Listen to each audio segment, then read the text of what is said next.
Fala pessoal, tudo bom? Sejam bem-vindos a mais uma aula de Geografia aqui no canal Quadro Livre. Eu sou o professor Rafael Barreto e na aula de hoje nós vamos dar continuidade aí no estudo da Geografia do Brasil. Vamos falar especialmente hoje sobre a urbanização, mais especificamente sobre o processo histórico de surgimento das áreas urbanas no Brasil até ali no século XIX. Tudo bem? Então, vamos lá!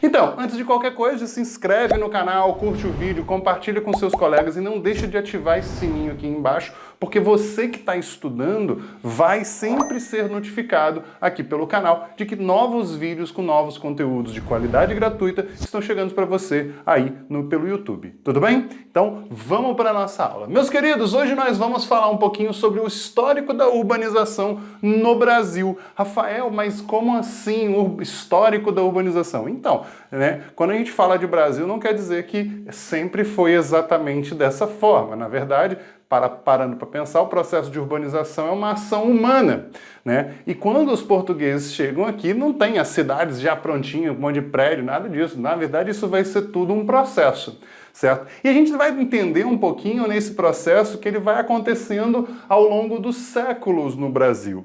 E o mais importante, talvez, de tudo seja o seguinte: as áreas urbanas que você tem no século XVI, no século XVII, XVIII, não são necessariamente iguais às que nós temos hoje. E muitas vezes elas dependem de muitas coisas que não necessariamente estão dentro do meio urbano.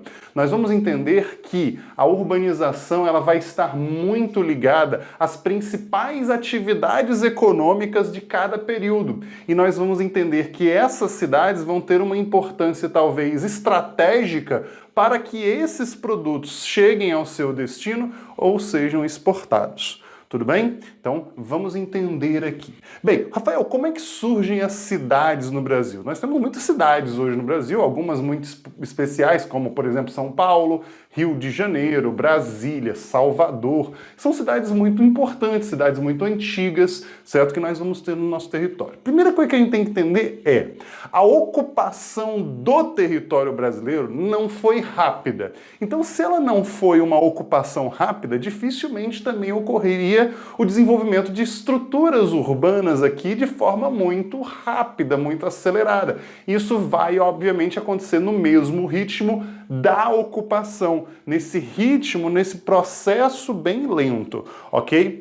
E por que não ocorreu uma ocupação imediata? Primeiro, não haviam atrativos imediatos, ou seja, os portugueses não chegaram aqui e encontraram ouro, diamante e outros minerais preciosos, certo? De cara. Por exemplo, o ouro no Brasil ele só vai chegar no século XVIII, só vai ser descoberto no século XVIII em maior quantidade. Então, não surgiram atrativos que falaram, vamos todo mundo para lá, que isso poderia promover uma urbanização mais acelerada, mas não foi o caso. Então foi bem lento. Além disso, o território, ele no início do século ali no século XVI, principalmente, ele vai estar sob uma certa ameaça, Quem realmente vai dominar o território? Os portugueses, outras nações também estavam ocupando esses territórios. Então existiam essas disputas.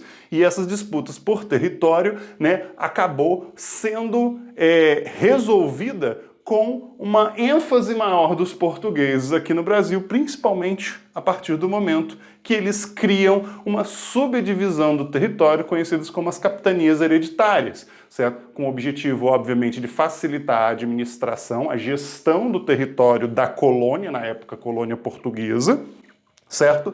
E também, obviamente, facilitaria o domínio e a proteção de cada uma dessas regiões. Interessante lembrar que nesse período do surgimento das capitanias hereditárias vai surgir a Vila de São Vicente, que vai dar origem futuramente à conhecida cidade de São Paulo, Isso aí lá em 1500, no caso Vila de São Vicente, em 1532, mais ou menos, foi quando surge a Vila de São Vicente. Então podemos dizer aí que está surgindo as cidades. Só que aí a gente vai começar a entender o seguinte, vamos olhar aqui para o século XVI e XVII.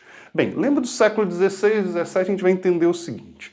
Principal atividade no século XVI e XVII, no Brasil, obviamente, voltada para Portugal, porque Brasil nesse período é colônia, existe aquela questão do pacto colonial, comércio exclusivo com a metrópole. Os principais produtos extraídos, no início, o pau-brasil extraía e exportava.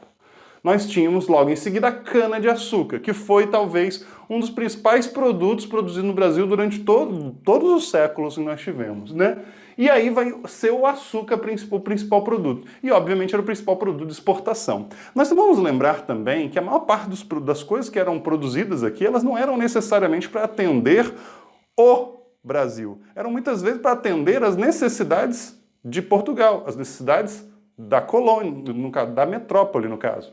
Certo? Então, o que vai acontecer? Esses produtos vão sempre ser exportados. Para serem exportados, era necessário que se criasse uma certa infraestrutura, principalmente no litoral. E aí é uma coisa interessante. Grande quantidade das nossas cidades, elas vão surgir no litoral, exatamente para atender essa necessidade de exportação. Nós vamos chamá-las de cidades portuárias. Tudo bem? Um grande exemplo que nós tínhamos nessa época, Salvador, por exemplo, que era uma das grandes saídas de mercadoria do Nordeste na época.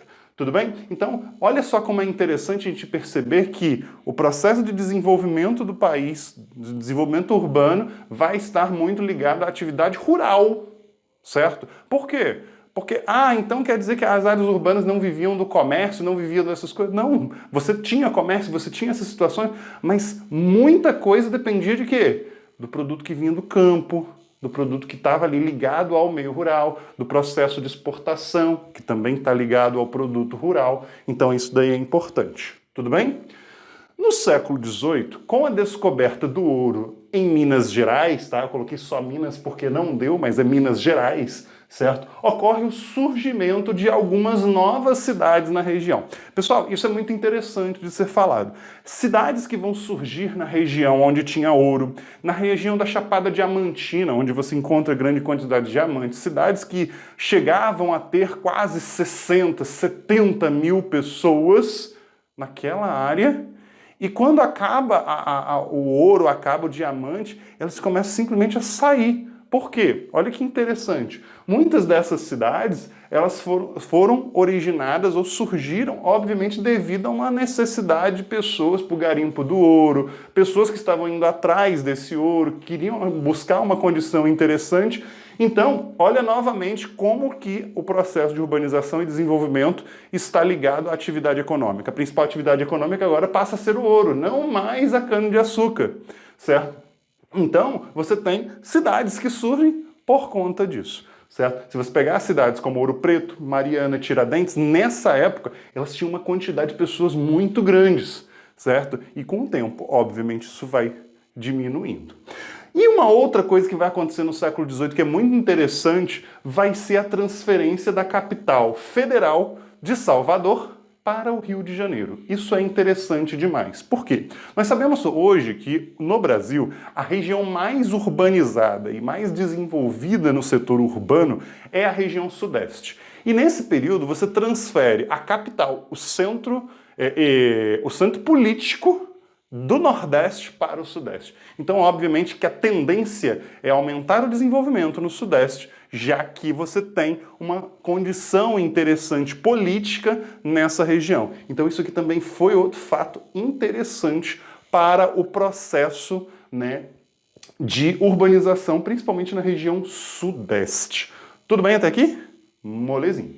E então vamos para o último, que é o século XIX. No século XIX, o que vai acontecer? Gente, tem alguns fatos que são interessantes. Um primeiro, ainda o Brasil colônia, nós temos em 1808 a vinda e a chegada da família real portuguesa no Brasil. Isso é interessante porque quando a família real vem, ela não vem só a famíliazinha não, ela vem em comitiva, vieram muitas pessoas. Só que, gente, chegaram muitas pessoas, as pessoas precisavam de estrutura, precisavam de casa, precisavam de muitas coisas aqui. Então, houve um desenvolvimento da infraestrutura urbana para atender às necessidades da coroa portuguesa aqui no Brasil. Isso é muito importante, é muito interessante. Mas onde que houve esse desenvolvimento? Principalmente na cidade do Rio de Janeiro, certo? Que era onde você tinha maior condição e onde estava o centro político, né, do nosso país naquela época lá, certo? No caso ainda da colônia, né? E, obviamente, ao longo aí dos séculos vão surgir outros fatos interessantes que vão promover esse desenvolvimento, como, por exemplo, os surtos industriais. Rafael, o que foram os surtos industriais? Para quem não assistiu a aula de industrialização brasileira que tem aqui no canal, que fala especificamente de surtos industriais, os surtos industriais foram momentos antes do início do processo de industrialização de 1930, na era Vargas, que vão ocorrer, vão iniciar e vão acabar, né? Mas nesse período, por exemplo, a era Mauá, do Barão de Mauá, foi um período muito importante, onde, por exemplo, os transportes foram muito desenvolvidos, as linhas ferroviárias foram muito desenvolvidas no Brasil, e isso, obviamente, melhora as condições urbanas. Outra coisa que também é muito interessante é o fim da escravidão e a chegada de muitos imigrantes. Ou seja, esses imigrantes muitas vezes eles vinham para o Brasil, mas muitos, ao invés de ir para o campo, eles vão se alocar nas cidades, vão permanecer ali, abrindo comércios, promovendo serviços diferentes. Então muita coisa vai acontecer. E, obviamente, isso vai promover uma expansão urbana. Tudo bem, pessoal? Então a gente falou um pouquinho do processo histórico, século XVI, XVII, XVIII e XIX. Mas vamos entender o seguinte: a urbanização até aqui ainda não é tão importante. Por quê?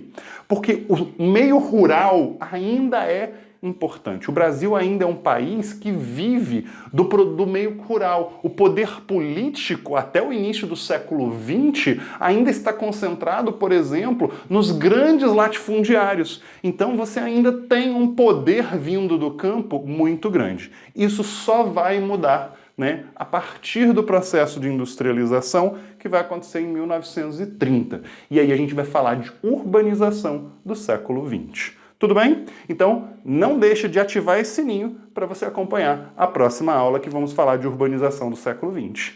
Até a próxima!